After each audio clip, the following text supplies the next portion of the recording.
Restaurant industry groups are gearing up to push the legislature to allow to-go alcohol sales, arguing it could be the one thing that saves their industry in this pandemic. We've lost 450 restaurants in the state that are never going to open again. Restaurants and bars have had to adapt to COVID-19, with many struggling to stay afloat. Restaurateurs have mortgaged their homes. They've sold cars. They've done everything they could, thinking, if I can just last one more month, They're hurting now, and we're losing restaurants. Now they're gearing up to push lawmakers to allow to-go alcohol sales. It would allow bars and restaurants to sell sealed cocktails or bottles of wine, the same as takeout. We're asking for this to be temporary through the pandemic. As the pandemic drags on, the idea of to-go alcohol is gaining some traction.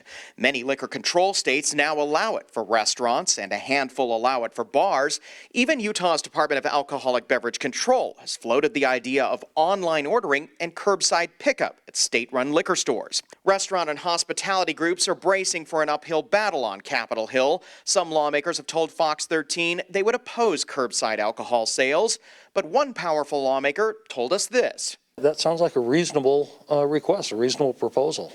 Senator Sen Bramble chairs the Senate Business and Labor Committee. He tells Fox 13 he doesn't oppose the idea of to-go alcohol sales, but wants to see a bill first. Folks are going to govern themselves appropriately or not based on being a free citizen in the United States, not based on state policy. So I'm in the camp where I would rather let adults be adults and let them be responsible for their actions. Now, the Utah Restaurant Association says it wants to see a bill addressed in a special session of the legislature, but it may have to wait until the general session begins in January. In Salt Lake City, Ben Winslow, Fox 13 News, Utah.